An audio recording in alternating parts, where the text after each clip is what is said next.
না মা, তোমার কোন জায়গায় যাইতে হইব না। এবারের থেকে যদি কারো যাইতে হয় তাহলে মনেই যাইব। তো জানি মনে তোমার পছন্দ না, মনে তোমার কথা মতো সব কাজ কাম করে না, ও তোমার কথা মতো চলে না। তুমি যখন তোমার বোনের মায়া রুমকিরে আমার বিয়ে করতে কইছিলা, আমি ওরা বিয়ে করি নাই। আমি তোমার মতের বিরুদ্ধে গিয়া মনিরে বিয়ে করছিলাম। দোষটা আসলে আমারই। ঠিক আছে মা, এত যেহেতু সমস্যা হইতেছে মনিরে নিয়া আর আমার সংসার নিয়া, আমি একটা সিদ্ধান্ত নিচ্ছি। তুমি একটা কাম করো, তুমি খাবার মাইয়া রুমকিরে এক সপ্তাহ লাগে আমগো বাড়িতে নিয়ে আসো।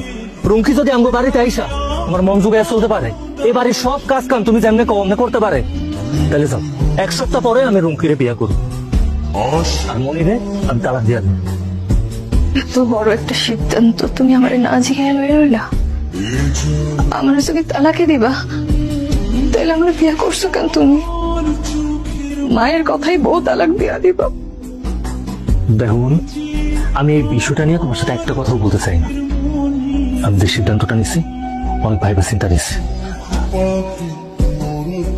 রুগিয়াপা একদম সুন্দর করে বাড়িটা ঝাড়ু দিবা, যাতে আম্মা আর ভাই জানাইয়া দেখা একদম খুশি হয়ে যায়। তাহলে তো তুমি এবারে বউ হইতে পারবা। আর তুই কোনো চিন্তাই করিস না, তুই শুধু দেখ আজকে এমন ভাবে উঠান ঝাড়ু দিব যে আরো এক সপ্তাহ কোনো উঠান ঝাড়ু দেওয়া লাগবে না। তো ঝাড়ু দাও, তাড়াতাড়ি ঝাড়ু দাও। আরে রুম কি আইসা ঝাড়ু দিতেছিস কেন? যা কাপড় চোপড় বদলা যা। কি যে করো না খালা, সকাল সকাল উঠান ঝাড়ু না দিয়ে ঘরে যাওয়া যায়? তুমি ঘরে যাও, আমি উঠান ঝাড়ু দিতেছি। যা। দেখছস রুম কি আইসাই বাসি বাড়ি ঝাড়ু দেওয়া শুরু করছে। আর রুমকি আইসা করছে, তাহলে তো খুব ভালো। তোমার আর কোনো কষ্ট থাকবো না, কোনো কাম কাজও করতে হইব না। ঠিক আছে রুমকি, তুই যেহেতু আইসাই পড়ছস, তাইলে ঘরের কাম কাজ সব ঠিকঠাক মতো করিস, যাতে তোরে নিয়ে আমার আবার কোনো অভিযোগ না থাকে। রুমিয়াপা, আমার এই কাপড় চোপড় গুলো একটু ধুয়ে দাও তো। কেন তোর কাপড় চোপড় আমি দিতে যাবো কেন? নিজের কাপড় নিজে ধুয়ে নিতে পারস না? আমি ধুয়ে নিব মানে? ভাবি থাকতে তো সবসময় ভাবি আমার কাপড় চোপড় দিয়ে দিছে। দেখো তুমি যদি আমার কাপড় চোপড় গুলো না দিয়ে দাও, আমি কিন্তু আমার কাছে বিচার দিব। আমার কাছে বিচার দিলে আমরা কিন্তু অনেক রাগ করবো। আমি এই বাড়িতে তোর ভাইয়ের বউ হইতে আসছি, কোনো চাকরানি হইতে আসি নাই। আর আমি যদি কাপড় চোপড় ধুই, তোর ভাইয়ের কাপড় চোপড় দেবো, অন্য কারো কাপড় চোপড় ধুইতে আমি পারবো না। আমি কিন্তু যা, আমি নিজের কাপড় নিজে ধুই আনি। হয় রান্না চলাইছোস চালাই রাম, তুই তো খাইতে আয় বল।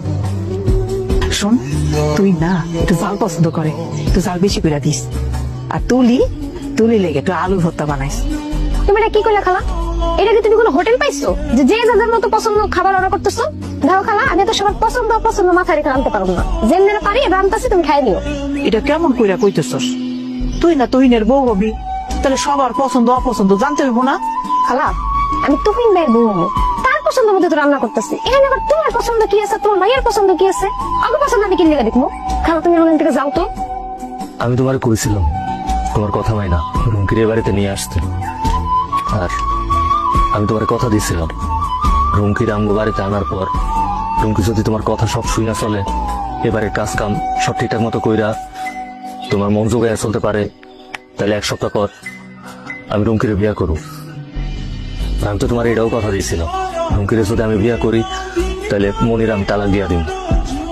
আমার ওই কথাটাও মা আমি রাখো। এনাও মনি, তুমি সেন্ড করে দাও। না, বৌমাই তালাক নামা সই করবো না। তুই পাগল হয়েছে দেখা তুমিও পাগল হইবা? একটা সংসার কি এত সহজে ভেঙে যায়? আমার বৌমা এই বাড়ি থেকে কোথাও যাবো না। খালা, তুমি সব কি করতেছো? তুহিন ভাইয়ের সাথে যদি তার তালাক না হয়, তাহলে আমার তুহিন ভাইয়ের সাথে কেমনে বিয়ে হইব?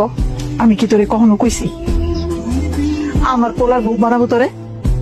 তরে আইনা না, তুহিন খুব ভালো কাজ করছে। ওই যদি তোরে না আনতো, তাহলে আমার দুই চোখে যে আলগা পর্দা পড়া ছিল ওইটা উঠতো না।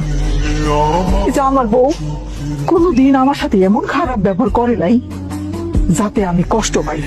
আর তুই কি করছস?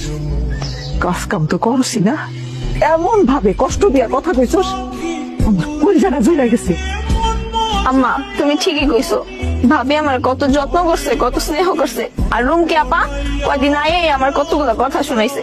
তুমি খালারে কও রুমকি আপারা আজকেই নিয়ে যাইতে বাড়িতে। আম্মা, তুলি একটা জিনিস খেয়াল করে দেখছো, আমি যখন তোমরা এত করে বুঝাইছি, এত করে কইছি, তখন তোমরা বুঝো নাই। আর আজকে তোমরা ঠিকই বুঝতে পারছো।